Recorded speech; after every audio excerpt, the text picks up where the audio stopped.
El siguiente segmento tiene contenido o opinión. La entrevista en A Primera Hora. Analizamos los hechos del momento junto a sus protagonistas. Muy bien, 7 de la mañana con 2 minutos. Gracias por la sintonía, gracias por los mensajes, gracias por los saludos, por las críticas, por las contribuciones que hace nuestra audiencia para alimentar este espacio de noticias. A Primera Hora por la señal de Majestad Radio, gracias. No se olviden, estamos con nuestras frecuencias en señal abierta, 89.7 FM estéreo en Pichincha, 88.5 en Manabí, 97.5 en Esmeraldas. Para Santo Domingo de los Áchilas transmitimos en este momento a través del canal 3 para los suscriptores del sistema TVNet. Estamos en internet por www.radiomajestad.com. Estamos con nuestra transmisión digital en simultáneo a través de Facebook Live y a través del canal de YouTube de Majestad Radio. Jaime Nebot Saadi, líder social cristiano, exalcalde de Guayaquil, nos atiende ahora mismo por el hilo telefónico. Abogado Nebot, buenos días. Fabricio Vela le saluda desde el informativo A Primera Hora de Majestad Radio. ¿Me escucha? Sí, Fabricio, buenos días y buenos días a la audiencia de Radio Majestad. ¿Cómo está, abogado? Tengo la oportunidad de entrevistarlo a los 1000 años, creo. Aquí en la radio no había tenido la oportunidad de entrevistarlo, pero cuando obviamente usted fue legislador y yo cubría las actividades legislativas, varias ocasiones tuve la oportunidad de entrevistarlo, de abordarlo.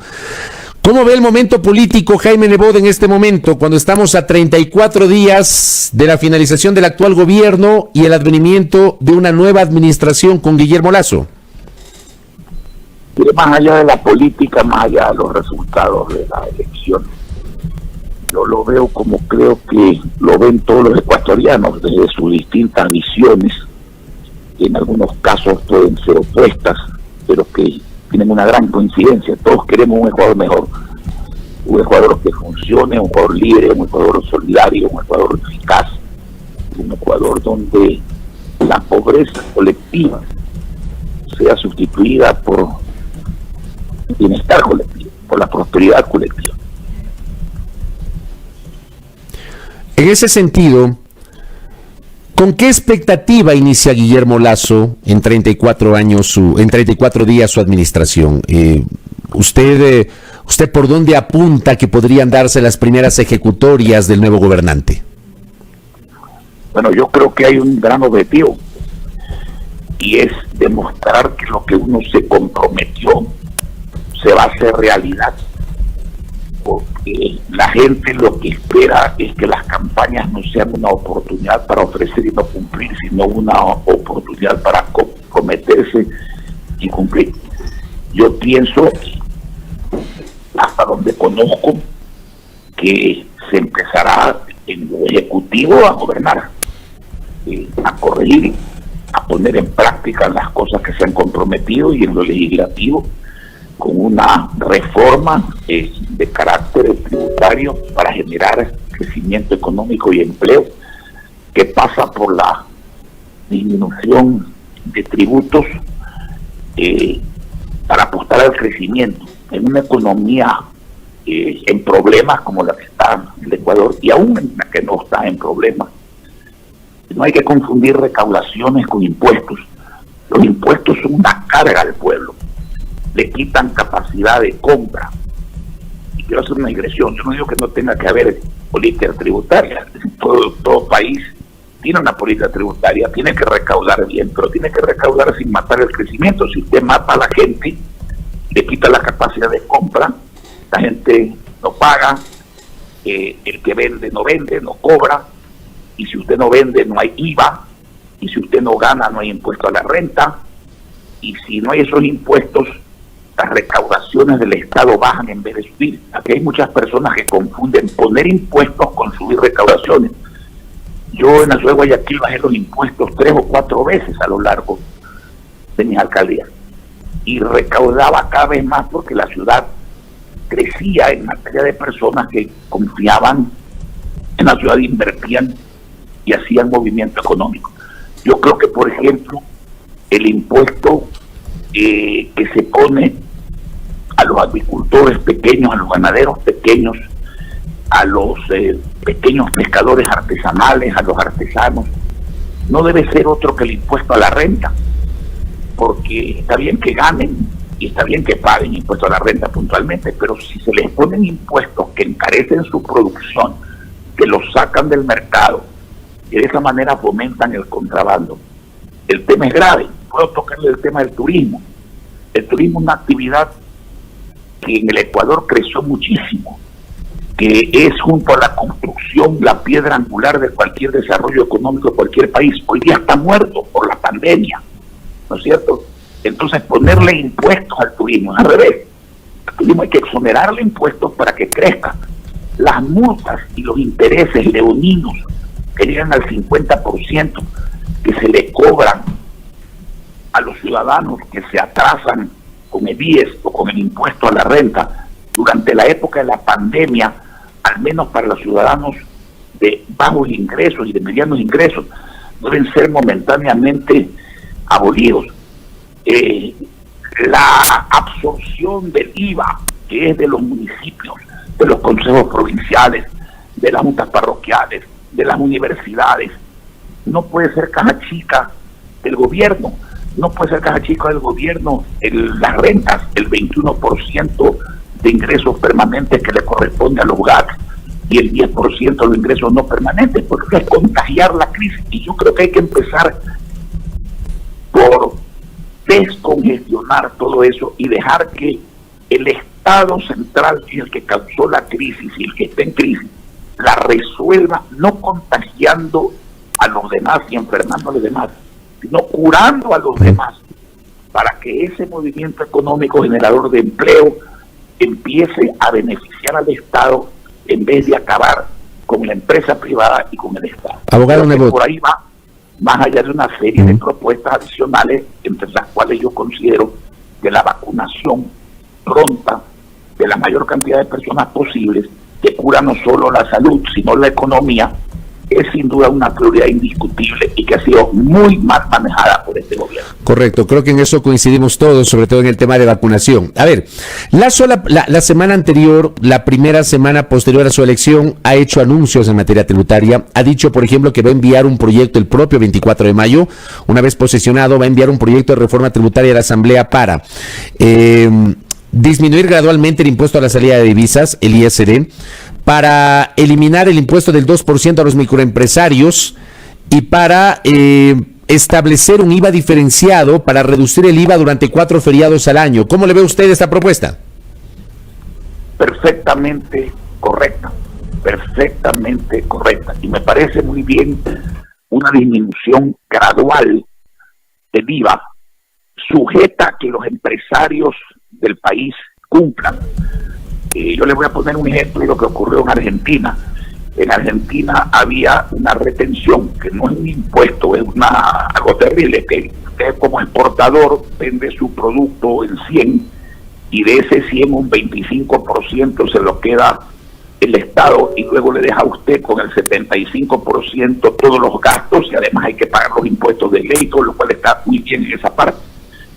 Cuando el señor Macri levantó esa medida, la inmensa mayoría de los empresarios no dejaron su plata en el país.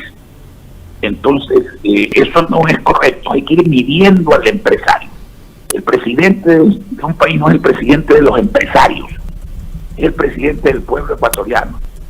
Tiene que hacer que todo el mundo se desarrolle armónicamente y que todo el mundo cumpla con sus obligaciones y tiene que tener la experiencia de precautelar con sus medidas el desarrollo, sí, pero también el cumplimiento de las metas. A mí me parece, usted sabe que mi línea ha sido toda la vida esa. Yo no cambio de criterio, sino cuando alguien me demuestra que estoy equivocado. Y yo he practicado esa política cuando he administrado una ciudad que no es pequeña como Guayaquil durante casi 20 años y me dio excelentes resultados en atracción de inversiones, de capitales, porque la gente quiere crecer. El crecimiento es empleo, el crecimiento es innovación, el crecimiento es inversión, el crecimiento es movimiento económico, y todo eso con impuestos bajos es más recaudaciones para el Estado. O sea, es una contradicción pensar que a más impuestos, más recaudación. Normalmente, a menor porcentaje de impuestos, más recaudaciones, que es lo que cuesta. Y luego hay que invertir bien esas recaudaciones, porque si se dilapidan, entonces pues la situación no cambia, empeora, porque va a dilapidar usted más plata de que la que tenía antes. Ya que estamos hablando del tema tributario, yo le pregunto, ¿no hay un riesgo de que se elimine gradualmente el impuesto a la salida de divisas respecto de sostener la dolarización de la economía? Porque el argumento para el ISR es que ese impuesto obviamente encarece la posibilidad de que alguien saque la plata y obliga a que la plata se quede en el Ecuador, abogado. Mire, le voy a poner un ejemplo. Usted debe recordar, usted precisamente en aquella época cubría este tipo de cosas. Cuando se hizo la dolarización en el año 2000, ¿usted sabe cuánto era la reserva monetaria? Que en esa época cumplía una función distinta, aún más grave de la importancia que puede tener hoy día. Era 400 millones de dólares, nada. Y nadie pensó en poner cortapisas, subir impuestos, subir aranceles, encarecer los productos, poner impuestos a la salida de capitales. El impuesto a la salida de capitales, en el fondo, es un impuesto a la entrada de capitales. Le voy a poner un ejemplo muy claro. Hoy día, si usted tiene capital en el exterior, sea extranjero, sea nacional, con una banca que presumo yo que es sólida, porque se ha ganado algunos millones de dólares durante algún tiempo en plena crisis. Si esa banca tributa bien, como tiene que tributar, si esa banca está pagando tasas que llegan al 7,5-8%, si a 366 días usted no paga impuesto a la renta porque el país necesita ese capital, este debería ser un mercado de capitales muy importante, en dólares, sin devaluación. ¿Por qué no lo es? ¿Por qué la gente prefiere invertir en Colombia y Perú, que tienen devaluación? Es el peor de los impuestos para el pueblo y para el inversionista, por falta de confianza, por falta de eficacia, por falta de creer en que todo el mundo tiene que pedalear hacia adelante. Todas esas cosas son argumentos que cuando la economía se maneja bien, cuando hay confianza, cuando hay seriedad, cuando se van viendo resultados, no milagros, funcionan en la línea correcta. Así que, mire, si hay caos, usted puede subir el impuesto a la salida de capitales. Mientras más lo suba, más capitales van a salir y menos van a regresar. Son filosofías. Yo tengo que admitirle que esto son filosofías, pero la filosofía pasa a la práctica. Y yo puedo citarle muchos países y muchas ciudades que progresaron y combatieron no solamente con eso, pero también con eso, la pobreza, y la convirtieron en riqueza colectiva. Y no puedo citarle ningún país, porque yo no lo conozco, no sé si usted lo conozca, que haciendo lo contrario haya progresado, y haya generado empleo, y haya generado bienestar. Abogado Jaime Nebot Saadi, que nos atiende telefónicamente, pasemos... ¿Puedo decirle algo, por si acaso? Dígame, claro. Una discusión pequeñita. Claro que sí. La banca extranjera tiene que venir a competir con la banca nacional, porque si no, la tasa de interés no va a bajar, y la tasa de interés debe bajar en el país, pero no baja por decreto. Si las cosas se pudieran bajar por decreto, bajaría la comida. No, baja por competencia. Y yo creo que Lasso en eso ha hecho bien en aclarar, porque su actividad antes de ser presidente ha sido ligada a la banca, y la banca no puede ser protegida con la no competencia. La banca tiene que competir, de buena ley, por supuesto, sin competencia leal, tiene que competir con banca extranjera, que por la cantidad de dinero que tiene va a dar como resultado abaratar intereses, que es abaratar costos, y abaratar costos es poner más productos y más oportunidades en las manos y al acceso de la población de distinta profesión, de distinta región y de distinta modo de pensar. Pero eso es lo que hay que hacer. Correcto. Dejemos ese tema de lado. Hablemos un poquito de política. Leí en algún lado que usted ha descartado la posibilidad de participar en el gobierno de Guillermo Lasso. ¿Nos ratifica eso, abogado? Yo, personalmente. Usted, Jaime Nebot. No. Yo creo que usted me oyó cuando acabaron de creerme que nunca sería candidato presidencial después de que en 1998 decidí no serlo más. Yo no voy a ser miembro de ningún gobierno a ningún título, ni a participar en elección alguna a ningún título nunca más en mi vida. Lo que sí dije es que mi opinión, si sirve para algo, y mi actitud de servicio público sería la misma de siempre hasta el día que Dios me dé vida y salud. No participar de ninguna manera.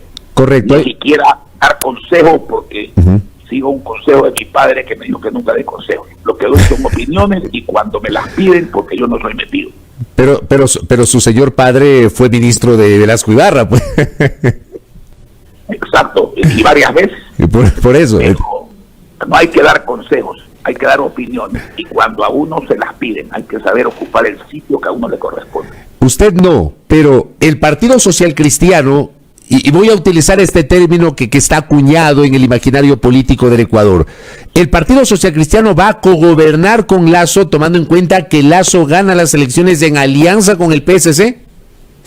Mire, tendría todo el derecho de hacerlo por la circunstancia que usted amerita, pero el Partido Social Cristiano, y también hemos sido claros, no pretende eso. Nosotros hicimos una alianza que es programática, es pública. Sabemos qué vamos a apoyar y sabemos qué no vamos a apoyar. Desde el legislativo, esa oferta, ese compromiso será apoyado, y creo yo que el gobierno no debe ser prisionero de nadie. Lo lógico es ir por la asamblea en todo lo que son cambios legales, y si la asamblea por X motivo no lo quiere cambiar y el pueblo quiere que se cambien, hacerlo por la vía del pueblo, que es el dueño de la democracia. En el Ejecutivo he oído con satisfacción un presidente ganador que no se mostró vanidoso, que se mostró abierto, que invitó a trabajar en conjunto, que me imagino que tendrá en su gabinete algunos ministros que no son de su partido. Si el Partido Social Cristiano, por excepción, alguno de sus miembros es invitado, por excepción, quiero ser claro, por excepción, lo cual es antítesis de cogobernar, es invitado a participar, uno no puede abstraerse de eso si se cumplen ciertos requisitos públicos sobre la mesa. Número uno, que el que pida sea el presidente. Número dos, que señale él el nombre de la persona que quiere que colabore. Número tres, que esa persona vaya a cumplir con la alianza programática y que sean excepciones y que no sean, la palabra cogobernar es gobernar juntos. No, eso no va a ocurrir. Sobre esto le quiero hacer una pregunta de algo que escuché ayer y se la traslado a usted directamente, o acudo a la fuente, a Jaime Nebot. ¿Es verdad que Javier Lasso, el actual ministro de Agricultura, y es Lasso con Z, que no tiene nada que ver con Lasso con doble S, que es el presidente electo, que Javier Lasso, el actual ministro de Agricultura, tiene cercanía con el Partido Social Cristiano y que el PSC le ha propuesto al presidente electo que lo mantenga en el cargo? ¿O eso es falso, abogado? Por lo menos por mi lado eso no es correcto. Yo no he hecho eso, no conozco eso, pero con la franqueza que me caracteriza, si usted me pregunta qué tal ministro es Javier Lasso, así como por excepción también es un ministro de Agricultura joven, correcto, que sabe mucho, que se dedica al banano orgánico y ha sido un buen ministro. Si la política del presidente es conservarlo o no conservarlo, eso es algo en lo que yo no voy a intervenir. Yo no nombro ni sugiero ministro de Estado. ¿Podría vetar un ministro de Estado? Sí. ¿Podría estar en contra de un nombramiento? Sí. Respetando que el presidente lo nombre también, porque ese es su derecho. Hablemos de la Asamblea. Finalmente en la Asamblea va a operar en conjunto la alianza Creo Partido Social Cristiano o el PSC con sus legisladores, me parece que son 16, corrígame si estoy equivocado, abogado, van a actuar por 19. Su lado. 19, gracias, 19 legisladores. O sea, ustedes tienen más legisladores que Izquierda Democrática. Sí, señor. Yo pensaba que la ID tenía más que ustedes, mire usted. No, ya lo verá usted. No. Y perdón, y ojalá tenga eso, yo no estoy en contra de que la otra persona. No, de acuerdo. legisladores, digamos, es parte de la democracia. Ya, esos 19 legisladores del Partido Social Cristiano, ¿van a actuar como bloque solo del PSC o se van a alinear junto a los legisladores de Creo, que son 12, para hacer un sector político un poco más amplio? No. El Partido Social Cristiano hará una alianza específica con el bloque de Creo. Que primero, Creo tiene que completar su bloque, porque para tener un bloque tiene que tener 15 legisladores. Creo tiene que completar su bloque. Haremos una alianza, pero esa alianza no será otra que el cumplimiento del compromiso electoral detallado. Si usted recuerda ese compromiso dice que a eso nos obligamos y a nada más, y que si hay algo ahí que no se cumple, reclamaremos, y que si hay algo que no está allí y es una buena idea, lo incluiremos. Pero sí, para hacer cumplir el compromiso al que hemos llegado, haremos una alianza programática legislativa, sí, y no solamente con Creo, sino que habrá que buscar por parte de los legisladores. Y si me va a preguntar si yo voy a intervenir en eso, no voy a intervenir en eso. Mi papel no es el de ser asambleísta. Pero su voz es escuchada, abogado. Hay que buscar las mayorías necesarias para poder hacer eso. Y si me pregunta si hay que hablar con el sector de Correa, mi respuesta a esa pregunta es sí. Hay que hablar con todo el mundo, porque a base de sectarismos no se puede progresar. Habrán coincidencias, por ejemplo, en no poner impuestos, ya la hubo, y habrán diferencias en la forma de ver ciertas realidades del país y de votar por ciertas disposiciones que en ese caso no serán coincidentes. Pero el gobierno no debe ser prisionero ni del sectarismo de sus ideologías, ni del sectarismo de los partidos políticos, incluyendo los propios, ni tampoco de pescadores a río revuelto que se basan en que cuando existen esos sectarismos son ellos los que acaban poniendo las condiciones. Eso sería muy malo, no conveniente, y demostraría que no hay experiencia ni propósito de enmienda. A ver, yo ahí le voy a decir algo, abogado, con todo respeto. Yo he tenido la oportunidad durante 26 años, de los 28 años que tengo como periodista, de seguir los temas legislativos. ¿Ya? Siempre nos presentan, por ejemplo, en 2019 nos presentaron una cosa llamada Acuerdo de Gobernabilidad, que no sirvió para nada. O sea, sirvió para elegir autoridades e integrar las comisiones legislativas especializadas. El tema es, para el 14 de mayo tienen que llegar con un acuerdo que permita elegir primerito a las autoridades de la Asamblea Nacional y distribuir las comisiones legislativas. Eso es primerito. O sea, si es que no se estructura la Asamblea a nivel administrativo, no puede comenzar a operar. ¿Cómo va a llegar el bloque del Partido Social Cristiano ese 14 de mayo? Va a ser, para ese 14 de mayo, para la elección de autoridades de la Asamblea, ¿está previsto que haya un acuerdo con Creo? ¿O ustedes podrían abrirse a dialogar con otros sectores y no solamente con Creo? O incluso Creo podría quedar de lado si es que el Partido Social Cristiano, le pongo este hipotético ejemplo, tiene la aspiración de presidir la Asamblea Nacional. A ver, primero en ese acuerdo legislativo y en muchos que han habido, porque les ponen nombres rimbombantes, nosotros no hemos participado. Segundo, ya le respondí, no es que estamos abiertos, es que se debe estar abierto a dialogar con todo el mundo. No es importante con quién se vota, es importante para qué y por quién se vota.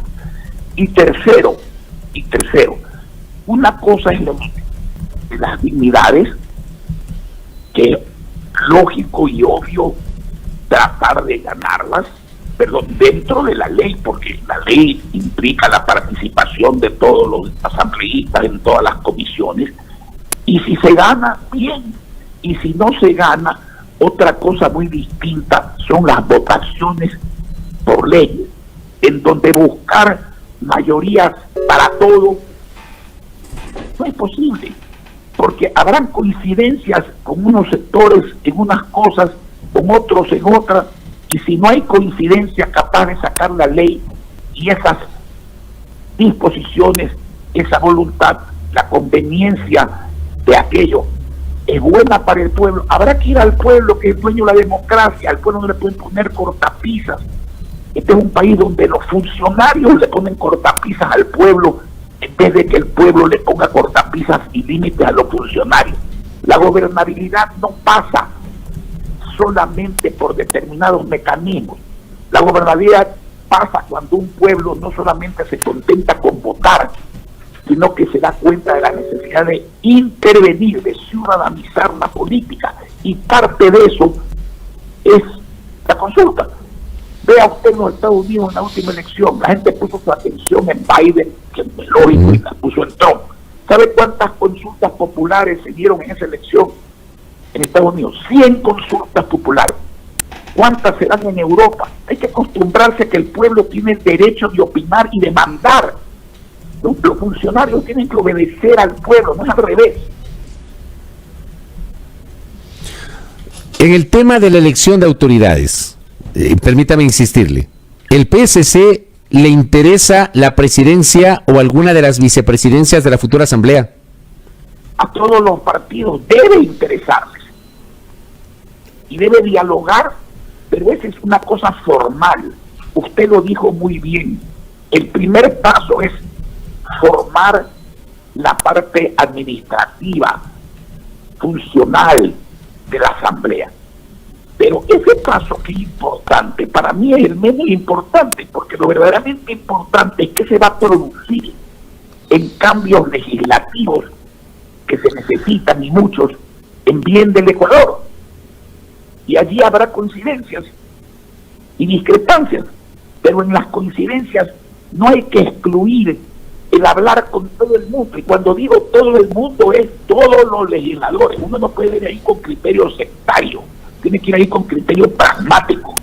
Oiga, pero permítame recordarle, abogado Nebot, respetuosamente, hoy usted nos dice a quién no le interesa presidir o tener una vicepresidencia en la asamblea, pero a los socialcristianos no les interesó en el año 2000, pues se acuerda de ese episodio. Sí, señor, puede que no nos interese ahora tampoco, y puede que no nos interese ahora tampoco, pero interesarse es correcto, no interesarse es una decisión. Eso no quiere decir no interesarse en lo de fondo, que es legislar. Le voy a plantear más formalmente algo que escuché ayer y le pregunto a Jaime Nebot. ¿Ustedes han hablado con UNES, o sea, con el sector del correísmo, para hacer una alianza que permita que ustedes tengan la presidencia de la Asamblea Nacional con el apoyo del correísmo? ¿Es cierto esto? No, señor, pero le voy a decir algo más concreto todavía. Hemos votado y volveremos a votar con el correísmo cuando hayan coincidencias. Y le pongo la última vez que ocurrió. Se nos criticó por votar con el correísmo para no poner impuestos al Ecuador, para no bajar los salarios en el Ecuador, para no aprobar una ley que a la postre permitió que siga el saqueo en el seguro social de los fondos de los aportantes, que se sigan perjudicando a las juntas parroquiales, a los municipios, a los consejos provinciales, a no entregarles la renta. Entonces yo pregunto, ¿es malo eso o es bueno eso? ¿O por no votar con ellos nosotros vamos a cambiar de filosofía y poner impuestos y no protestar cuando las rentas de las entidades seccionales se hacen caja chica de los gobiernos, o cuando las aportes del seguro se hace caja chica del gobierno? A ustedes les dijeron de todo por estos episodios que está contando, les dijeron de todo, que estaban aliados con el correísmo, que había un armisticio con Correa, etcétera. No me interesa lo que digan algunos, a mí no me interesa la opinión publicada simplemente, y peor la chismografía política. La opinión publicada es respetable muchas veces, pero no es la opinión pública. Usted vaya, pregúntele al pueblo si quiere impuestos, pues vaya, pregúntele al pueblo si quiere que los gobiernos seccionales no tengan el dinero necesario para hacer la obra pública y los servicios públicos que requieren, pues. Pregúntele al pueblo si está de acuerdo en que la quinta parte de su salario de empleados públicos y privados que se entregan a los gobiernos se convierte en caja chica de los gobiernos. Eso es lo que a mí me importa y lo que nos importaba a nosotros. Y si nos critican por eso, bueno, la democracia también sirve para criticar. Abogado, y voy a cerrar con esta, estoy ya terminando, ya se me termina el tiempo. Le quiero preguntar sobre el caso de Manabí, porque está en disputa la última curul del Distrito Sur de Manabí, y esa curul está disputando un candidato del Partido Social Cristiano, el señor Carlos Vera. ¿Qué sabe de Manabí, abogado? En Manabí sé que hubo un fraude en contra de Carlos Vera Mora, y se van a abrir las urnas, y cuando se abran esas 170 y pico de urnas, usted sabrá claramente lo que pasó. Y no se lo digo yo, se lo dicen los partidos políticos adversarios a nosotros en Manabí, se lo dice la prensa manabita, se lo dice la población manabita. Y entonces cuando se abran las urnas veremos quién tiene razón, y por eso estoy contando en los 19 con ese diputado, porque los diputados son electos con normas parecidas a lo del deporte. Los partidos se ganan en la cancha, no se ganan en la mesa. Y a nosotros fraude no nos hace nadie, porque de eso sí tenemos fama. Sabemos controlar las elecciones en el sentido de tener un control electoral exacto que refleje la voluntad popular. Y cuando yo le digo que tenemos los votos, los tenemos. Oye, abogado, y con esta sí cierro. Usted que es un político de mucho recorrido. ¿El correísmo está muerto después de esta elección, abogado? ¿Usted cree que los muertos sacan 50 diputados? No, pues a ver si le pregunto. No, yo no creo que está muerto. Yo creo que el correísmo no es el mismo que antes. Pero para morirse hay que cometer muchos errores por mucho tiempo. Y si los comete, se morirá. Y si tiene éxito en cosas, crecerá. Y esa misma norma se la aplico yo a cualquier movimiento político, incluyendo al nuestro. El nuestro también cometió errores, y usted vio lo que le pasó. Y cuando reenrumbó, usted está viendo lo que está pasando. Aquí nadie está muerto ni nadie está vivo. En política yo he visto vivos dándole la extrema unción y muertos cargando sacos de arena. Correcto. Abogado, gracias por estos minutos. Ojalá que en el futuro tengamos la oportunidad de seguir conversando, de seguir charlando sobre la política. Le agradezco por estos minutos que nos ha concedido, abogado Nebot. No tiene nada que agradecerme, es mi deber informar y responder su inquietud. Muy gentil. Jaime Nebot Saadi, líder del Partido Social Cristiano, interesantísima entrevista para el debate público sobre los temas de la gran agenda. Queda ahí para el análisis de cada uno de ustedes. Era importante escuchar y conversar hoy con Jaime Nebot Saadi. Saludamos a Santo Domingo de los Áchilas, estamos ya conectados con nuestro canal Majestad Televisión. Abrazos, querida provincia Sáchila, despedimos a los compañeros de la primera emisión del informativo, ya estamos enlazados con nuestro espacio a primera hora por la señal de Majestad Radio y también Majestad Televisión, 7:35.